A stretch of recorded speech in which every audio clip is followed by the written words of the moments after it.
Do that one dance, baby. That one dance.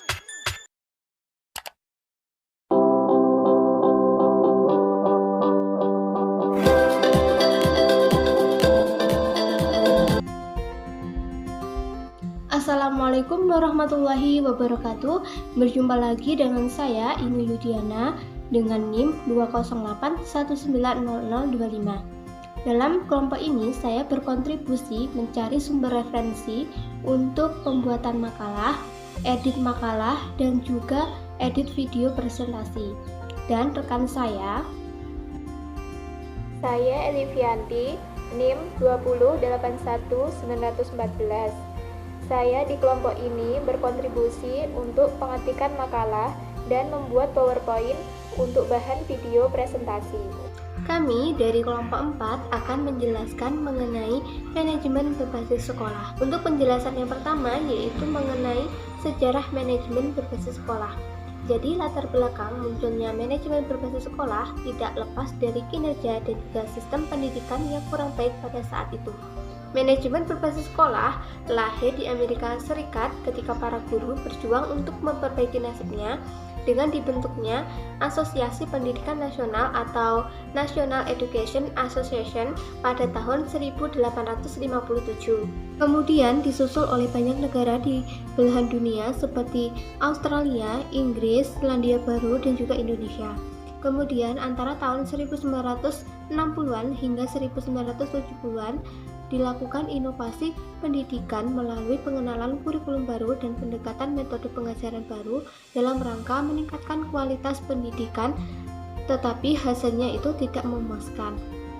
Kemudian pada awal tahun 1980-an terjadi perkembangan manajemen modern di bidang manajemen industri dan juga organisasi komersial yang kemudian diadopsi untuk diterapkan di dalam dunia pendidikan. Nah, sejak saat itulah masyarakat sadar bahwa dalam peningkatan kualitas pendidikan perlu keluar dari lingkup pengajaran di dalam kelas ke dalam lingkup organisasi sekolah. Oleh karena itu, diperlukan reformasi sistem secara struktural dan gaya manajemen sekolah. Setelah adanya kesadaran itu, muncullah berbagai gerakan reformasi pendidikan seperti gerakan sekolah efektif dan gerakan anggaran sekolah mandiri. Kemudian di akhir tahun 1980-an, berbagai bentuk MBS menjadi topik sentral dan menjadi strategi-strategi dalam reformasi pendidikan di berbagai belahan dunia. Sebenarnya, gerakan reformasi pendidikan sudah banyak dilakukan oleh berbagai negara sejak tahun 1970-an hingga 1980-an. Namun di Indonesia sendiri baru dimulai setelah 30 tahun kemudian, yaitu sekitar tahun 1999. Di Indonesia sendiri, latar belakang munculnya MBS tidak jauh berbeda dengan negara-negara lainnya, tetapi yang lebih mencolok yaitu karena lambatnya dalam menerapkan kesadaran para pengambil kebijakan di Indonesia yang tidak lepas dari sistem pemerintahannya yang otoriter selama Orde Baru.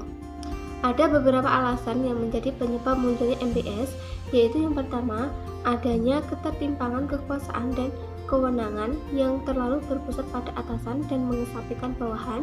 Yang kedua, karena kinerja pendidikan yang tidak kunjung meningkat, malah cenderung mengalami penurunan.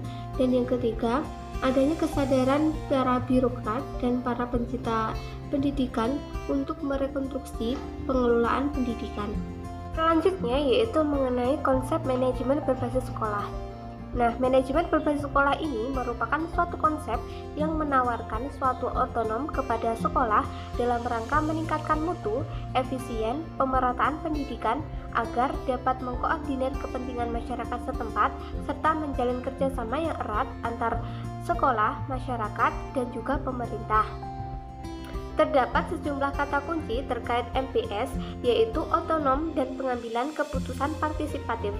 Otonomi sekolah ini merupakan kewenangan sekolah untuk mengatur dan mengurus kepentingan warga sekolah menurut prakarsa sendiri berdasarkan aspirasi warga sekolah sesuai dengan peraturan perundang-undangan pendidikan nasional yang berlaku.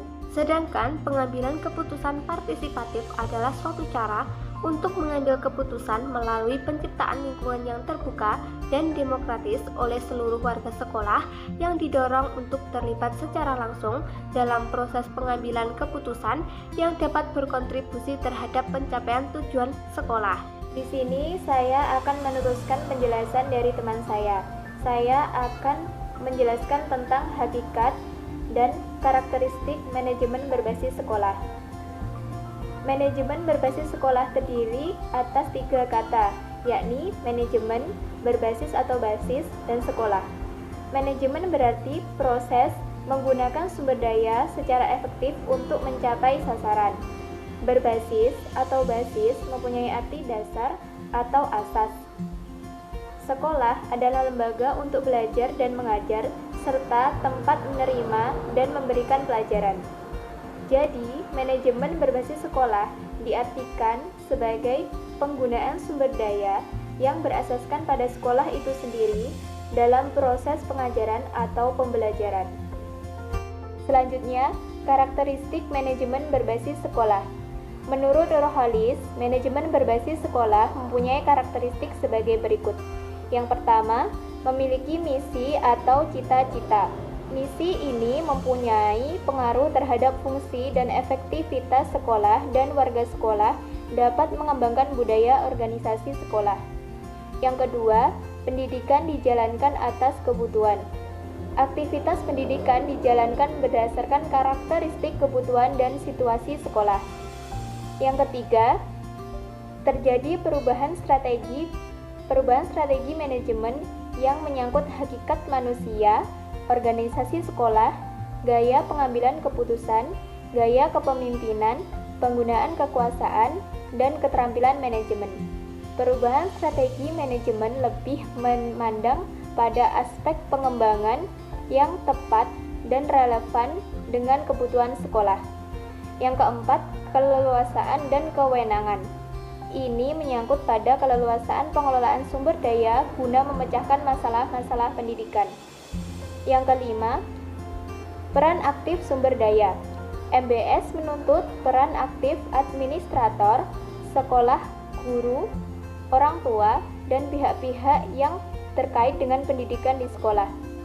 Yang keenam, menekankan hubungan antar manusia. MBS cenderung terbuka, bekerja sama, semangat tim, dan komitmen yang saling menguntungkan. Yang ketujuh, peran administrator. Peran administrator sangat penting dalam kerangka MBS, termasuk di sekolah memiliki stabilitas yang di dalamnya terdapat kualitas yang dimiliki administrator. Yang kedelapan, efektivitas sekolah. Efektivitas sekolah harus mencakup proses pembelajaran dan metode untuk membantu kemajuan sekolah. Sedangkan menurut Depdiknas, karakteristik MBS adalah sebagai berikut. Yang pertama, ada input. Input merupakan segala sesuatu yang harus tersedia karena dibutuhkan untuk berlangsungnya suatu proses. Sekolah harus menyiapkan beberapa hal di antaranya. Yang pertama, memiliki kebijakan umum. Kebijakan tersebut dinyatakan oleh kepala sekolah dan disosialisasikan kepada semua warga sekolah. Yang kedua, sumber daya tersedia dan siap.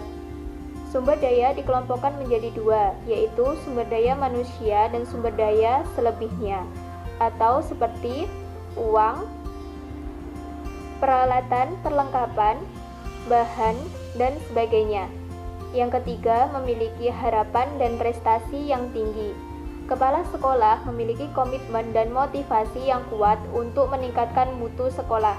Guru memiliki komitmen dan harapan yang tinggi bahwa anak didiknya dapat mencapai tingkat prestasi yang maksimal. Peserta didik juga mempunyai motivasi untuk selalu meningkatkan diri untuk berprestasi. Yang kedua, proses. Proses merupakan berubahnya sesuatu menjadi sesuatu yang lain, sesuatu yang berpengaruh terhadap berlangsungnya proses. Proses yang baik harus menerapkan di antaranya, yang pertama, efektivitas proses belajar mengajar tinggi. Proses belajar menekankan pada internalisasi tentang apa yang diajarkan. Yang kedua, kepemimpinan sekolah kuat.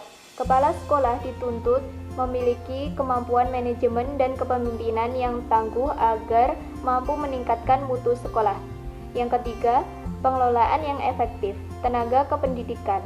Pengelolaan ini seperti pengelolaan tenaga kependidikan mulai dari analisis kebutuhan, perencanaan, pengembangan, evaluasi kinerja, hubungan kerja, hingga imbal jasa. Yang keempat, sekolah MBS memiliki budaya mutu yang baik. Yang kelima, sekolah memiliki teamwork yang dituntut untuk kompak, cerdas, dan dinamis. Yang keenam, sekolah memiliki kewenangan, yaitu melaksanakan yang terbaik bagi sekolahnya. Yang ketujuh, partisipasi warga sekolah dan masyarakat yang dilandasi oleh rasa memiliki dan tanggung jawab dan dedikasinya. Yang kedelapan, sekolah memiliki keterbukaan manajemen, ditunjukkan dalam pengambilan keputusan, perencanaan, dan pelaksanaan kegiatan sekolah. Yang kesembilan, sekolah memiliki kemauan untuk berubah dan hasilnya diharapkan lebih baik. Yang ke-10, sekolah melakukan evaluasi dan perbaikan dan berkelanjutan. Evaluasi untuk memperbaiki dan menyempurnakan proses belajar mengajar di sekolah. Yang ke-11, sekolah responsif dan antisipatif terhadap kebutuhan. Sekolah harus bisa membawa lingkungan dan menggapainya secara cepat dan tepat. Yang ke-12, sekolah memiliki stabilitas pendanaan dan dapat ditunjukkan oleh kemampuan sekolah dan mempertahankan besarnya dana yang dimiliki. Yang ketiga ada output. Output adalah prestasi sekolah yang dihasilkan melalui proses pembelajaran dan manajemen di sekolah. Dan itu tadi sedikit penjelasan dari kami. Apabila ada kurangnya, kami mohon maaf. Wassalamualaikum warahmatullahi wabarakatuh.